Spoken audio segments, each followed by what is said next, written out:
Well, thanks for coming on, everybody. Our band is called Equus, and we kind of do, it's like Mongolian world music fusion, and so we have a lot of different instruments from all around the world, and we're all kind of long-term students of Middle Eastern music or Mongolian music, and we come together to kind of present some Mongolian folk songs and a few other things for you today.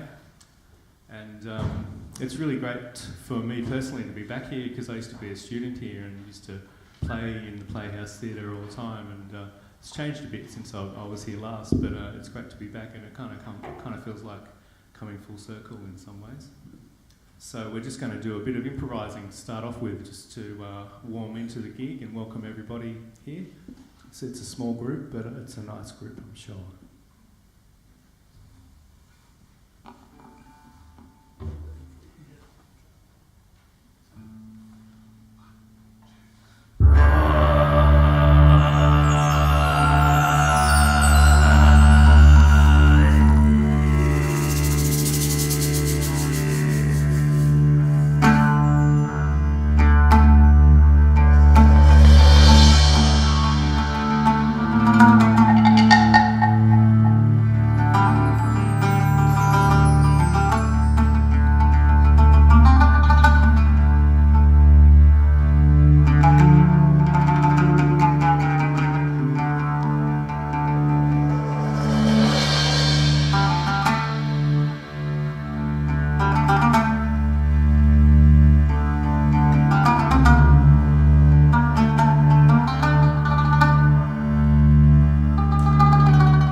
생각도 담보는 몽골 빅제비 호정 몽골 먹네 호 털어도 비야 호떡이를 저월 머리에 승대기 발자주 벌써 그래긴 홀라 타르스 뭔가 호시가 도인 줄로 돌아갔다 내고 있어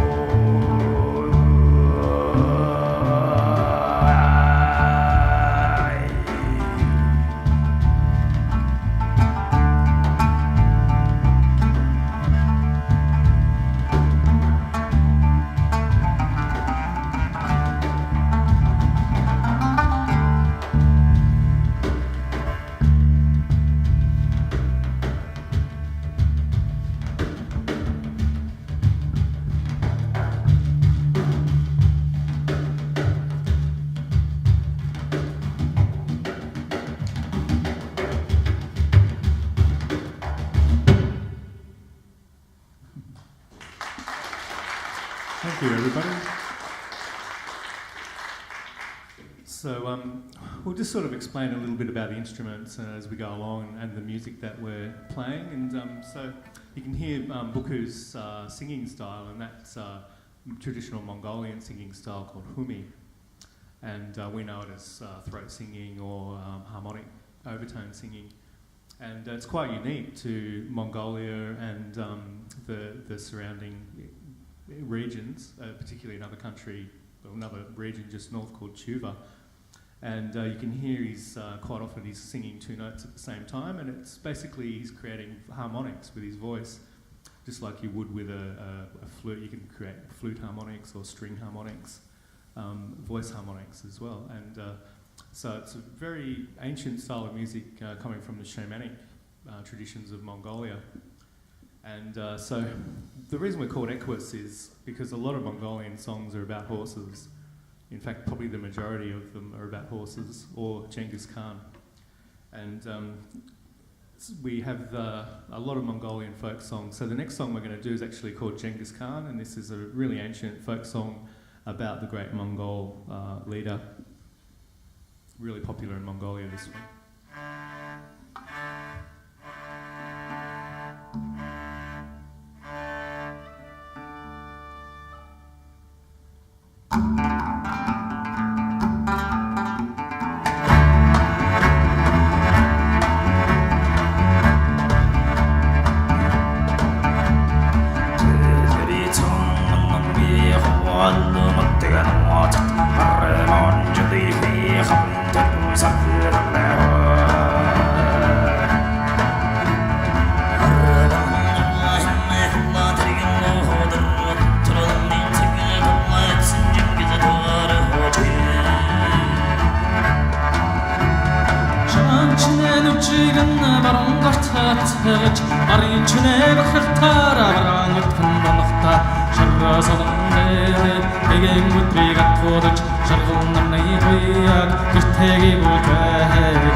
Thank you.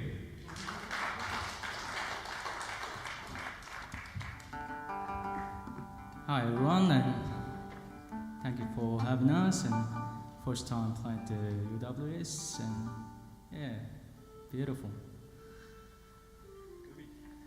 Next song is called Gobi Desert. I traveled in Gobi Desert last couple of months, and I was actually taking tour in Gobi Desert in Mongolia. It's beautiful. Yeah, and now we are playing Gobi. And John actually start with the Arabian Gobi, and then I'll get it come to the Gobi Desert. So it's a tale of two deserts, this song. We're going to start in the Arabian desert with this instrument, which is called the oud. And this is a lute that's played in Arabic countries and also in Turkey and Greece and all over North Africa as well. And so it's very versatile, really popular, still actually probably the most popular instrument throughout the Middle East. And a lot of popular music gets played on this instrument, as well as a lot of really traditional and classical Arabic and Turkish music as well. So we're going to start with an improvisation, which is called in Turkish taksim. And then we're going to sojourn over to the Gobi Desert in Mongolia.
талын тэртэгээс манайгаа зашлан очоорой манайгаа зашлан очихдоо малчны өргөн цаатмарлоорой ондан цагаан өргөөгэртэй хураатай тэнгэрийн халын нэгэрэ харанд өргөх тэнгэр хамартоо хайртай өрөдөр таны гөрья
사슴물더라 하야 당장 홀고게리티 라테히 등게링 하디게게리 아름다워를 걷고 댕기를 하마르도 라테히로도 얼타니 고래야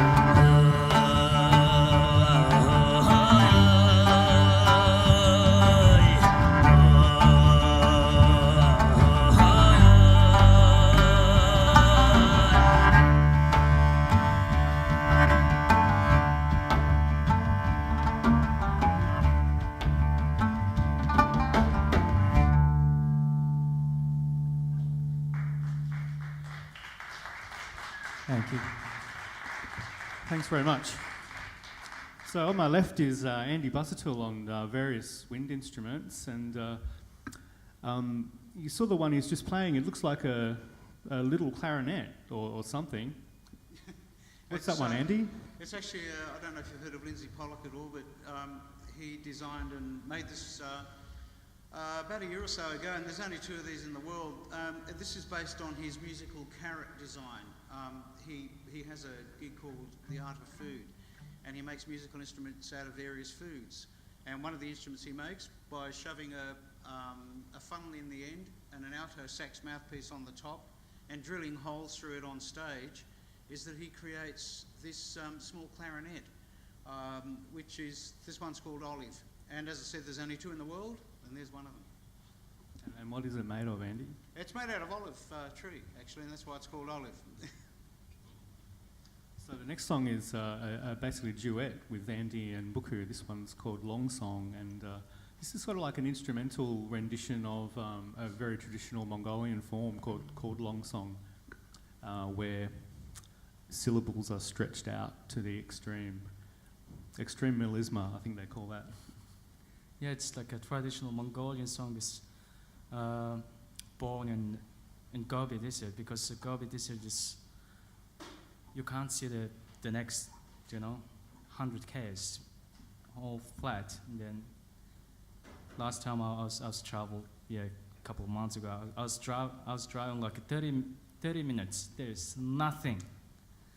Just, I'm staying in the same spot. I play for a long song now, and you you can imagine.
Thanks everybody, that was beautiful. Thanks Buku and Andy. So the next one is an original that Buku wrote, and this has a few different influences going, a bit of Latin, a bit of flamenco, and a little bit of Mongolian too. And this is called Black Yak.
Thank you.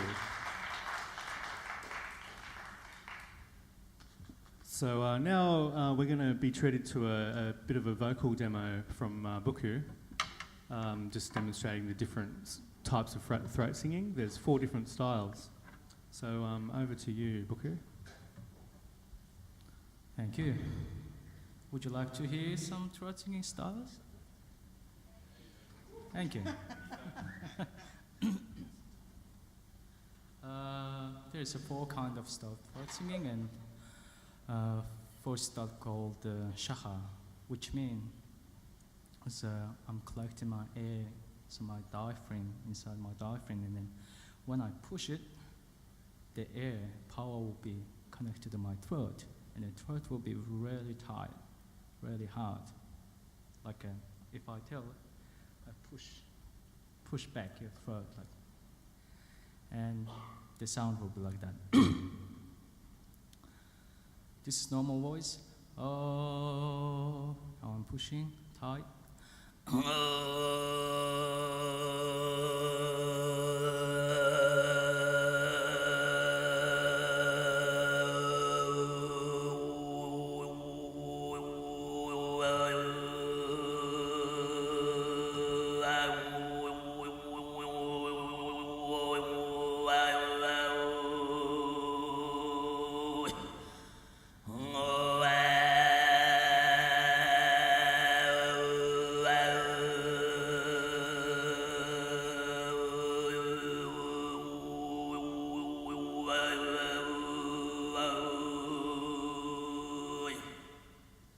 Second style, it's called hekera, and it is deep sound. Sometimes people similar with the didgeridoo sound.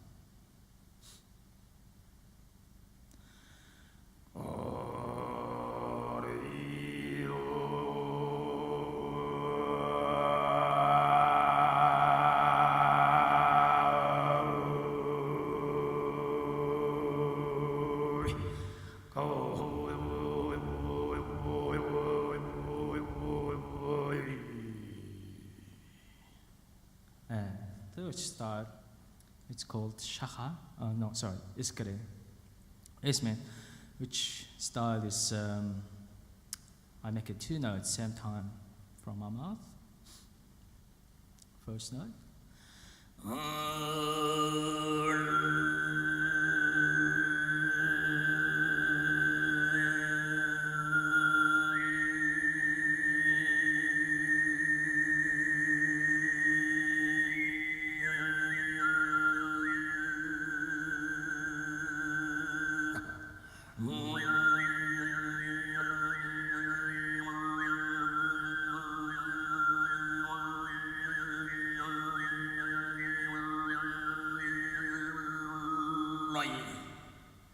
And fourth style, it's called hammer. I make sound from my nose without my mouth.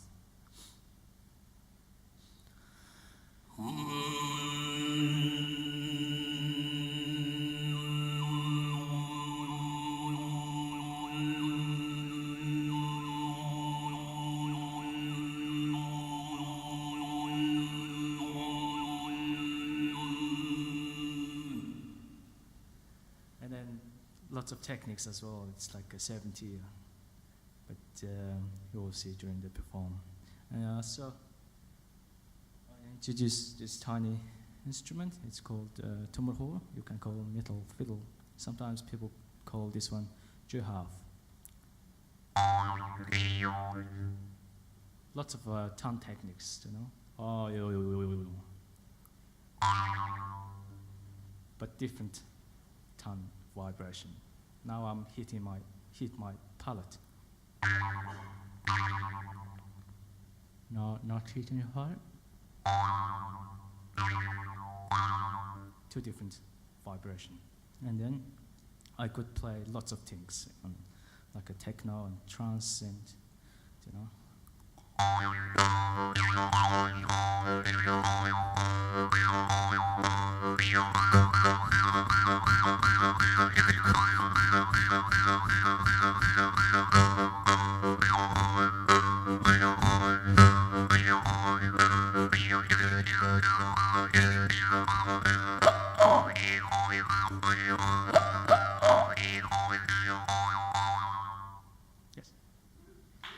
That's it. The metal fiddle, otherwise known as the jaw harp. The Mongolians have really cool names for things, I've discovered. Metal fiddle. Buku's his full name is actually Bukchulun Gamburged, which in Mongolian means stone wrestler, titan, eagle. How cool can you get? Mongolian name is always something meaning. My name, by the way, is Andy Buzatil, which in Maltese means short, fat, bald bloke. What's in the name? Tuna. That's a scary sound. So Andy's going to play the zurna on this song. Zurna is a Middle Eastern double reed instrument, very loud, very raucous, and very hard to tune as well. And so the next song we're going to do is Buku's homage to the pagan, the shamanic traditions of Mongolia. And we call this one Shaman Song, and it's basically instrumental with some vocalizations as well. And I think it's quite appropriate that there aren't any words because it's such a primitive shamanic culture. And I don't mean primitive in a derogatory term. And so, Shaman Song. And I should mention here, we're really lucky to have Mongolian national TV filming us today as well. And the TV show is called Mongolian Pride, which I'm sure has very different connotations to Aussie Pride that we hear often out here.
Love harmonics in this band.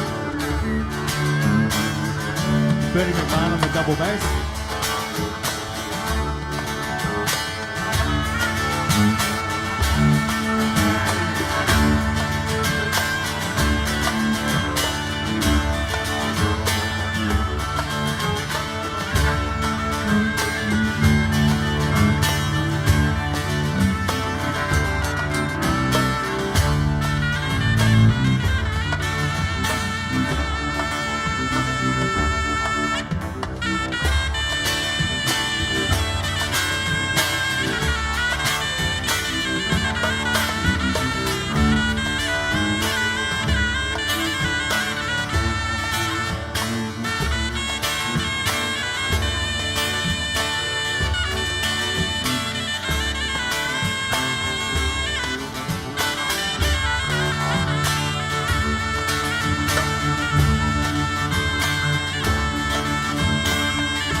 Thanks, everyone.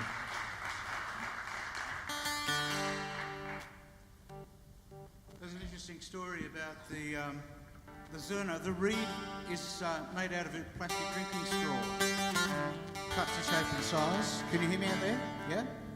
And I went on a trip to Greece a number of years ago, and I was talking through an American Greek interpreter, talking to this team of gypsy Zurna and drum players there. And I asked them how much trouble do you usually have getting reeds, and they said, you know, we do have quite a bit of trouble getting reeds. And I said, well, in Australia, they make the reeds out of drinking straws. This is through the interpreter, and she's telling them, you know, through the drinking straw, and they're going, no way in the world. And she's saying, are you sure? And I'm saying, yeah, definitely, they make drinking straw reeds. And she told them again, no, definitely not. And then she cracked up because she realised that she was telling the guy that they made the reeds out of calamari instead of calamari. And as you know, you can't make a reed out of a calamari. You can try. So we're staying pretty well in Mongolia, and we're going to Turkey for a little while for the rest of the show. But next song is called 60 White Horses, and this is another song about Genghis Khan. And this song is kind of like a lament. This is Genghis Khan towards the end of the Mongol Empire, and he's saying, where are my 60 white horses? And in this song, the 60 white horses are a metaphor for cities that have been conquered and that are now lost. And so it's like a Genghis Khan lament about the downfall of the empire. And apparently he actually had 60 white horses as well, which wouldn't surprise me at all. And this is a really popular Mongolian folk song. And in fact, a lot of the Mongolian songs we're doing tonight are the kind of songs that parents would sing to their children as kids.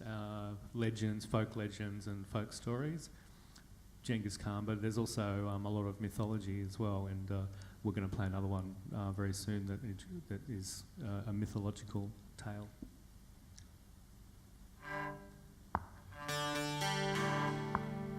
Also, could I just get a little more saz in the fold back, please, David? That'd be awesome.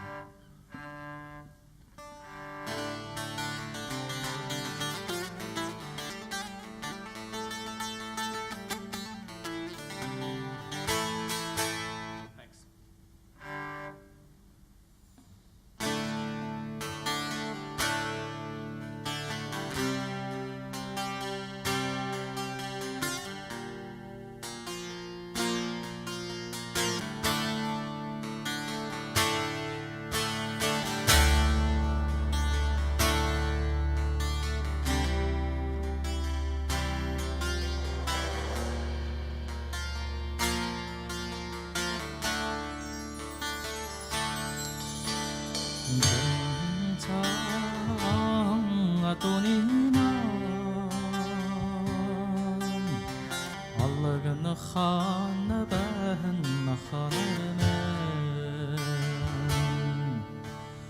ترغا خوشو سرگیما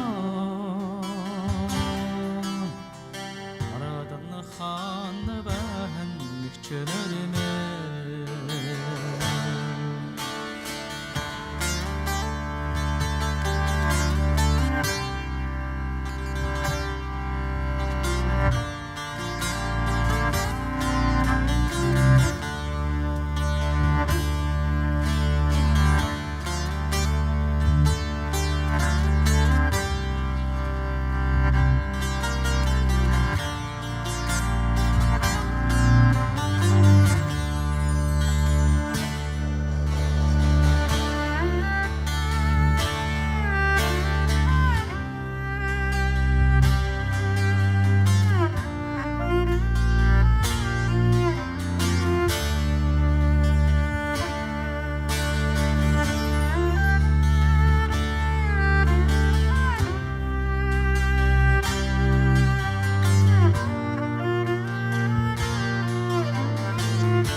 Thanks, everyone. So now to another Mongolian folk tale, and this is the tale of the legendary Huku Namjil, who was the inventor of this instrument, the morinhe, the horse fiddle, which is the main instrument of traditional Mongolian music. And the story goes that Kuku Namjil was a great warrior, and he had a special horse that had wings, and he used to go flying on his horse every night to go and see his special lady. And there was another lady who was jealous and actually killed Kuku Namjil's horse and cut the wings off. And Kuku Namjil was devastated, obviously, and he missed his horse so much. But what he did was made the morinhe out of the bones and the hair of the horse. And so Buka's instrument's quite unique in that the strings are actually horsehair as well as the hairs on the bow. And so the sound you're hearing is the sound of horsehair on horsehair. So each string has over 100 tiny horsehairs bundled together, and that's what creates that beautiful sound. So this is the story of Hukunamjil. This song really reminded me of some sort of bluegrass music, so I figured we could do a little bit of Turkish, bluegrass, Mongolian folk for you today. A bit of Irish, yeah, With an Irish whistle.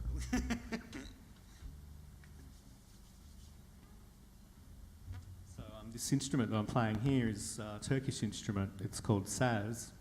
There's a whole family of these instruments in varying sizes. This is called balama saz, which is about the middle-sized one, but you can have a small one, which is called jura, and very big ones, which are called divan saz, and there's a couple of other sizes in between, but this is the most popular instrument in Turkish music, I'd still say, even in modern times. This dates back to about 1100 AD and has its origins in Central Asia, in Turkmenistan.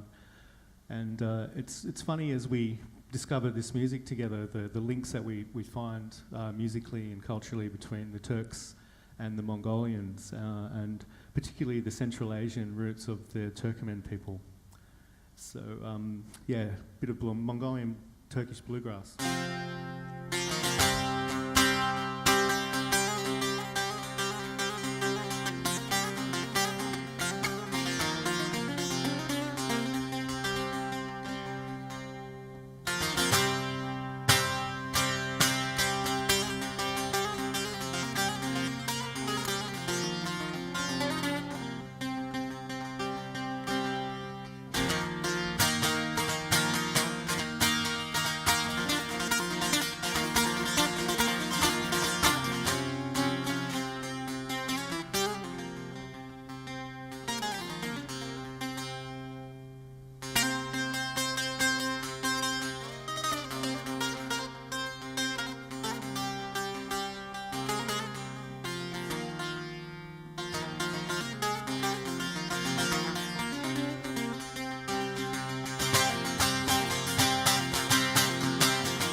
John Robinson.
사는 시간들게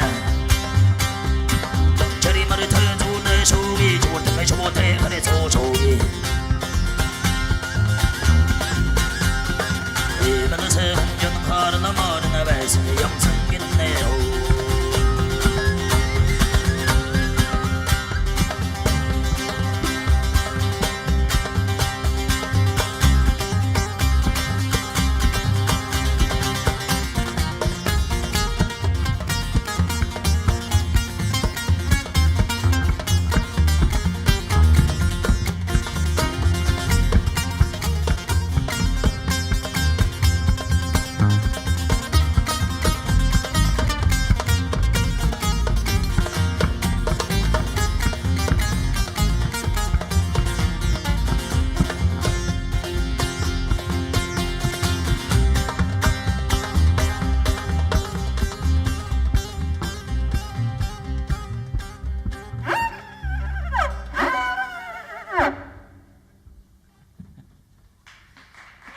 Kuku Namjo Thank you, rides Ron. off into the sunset. So we got one more for you, and this is actually a song that's for Mongolian dance music and traditional dance. And if you've never seen Mongolian traditional dance, I highly recommend it. It's a sight to behold, and it's a really energetic dance style. And it reminds me of the folk dances that I've played in Macedonian, Greek bands, and Turkish bands as well. And this is called Bimidgul. It's like a medley of dance tunes.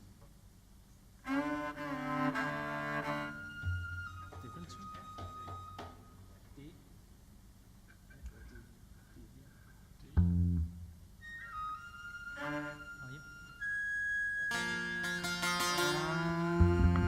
So we need to do a quick tune-up now. So you can see there's a few wooden pegs here that we're dealing with, which doesn't make it that easy to keep in tune with these instruments. And I'm actually lucky this one's got machine heads on it. Usually sazers don't have them, they're normally wooden pegs as well. And so lots of ethnic winds and ethnic string instruments, yeah. Makes for a bit of a hard time tuning occasionally, but bear with us, please.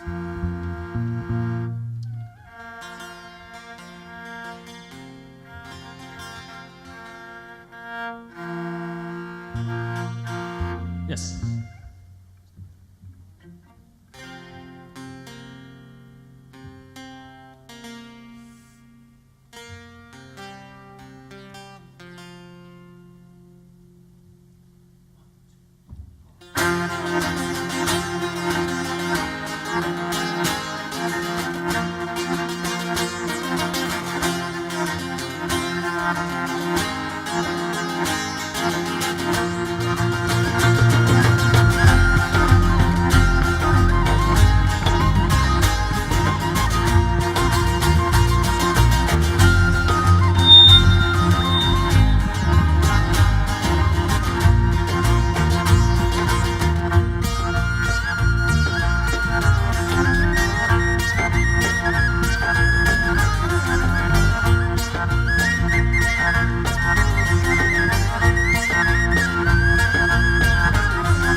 Peter Kennard on percussion.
Thanks very much, everyone. Thank you very much.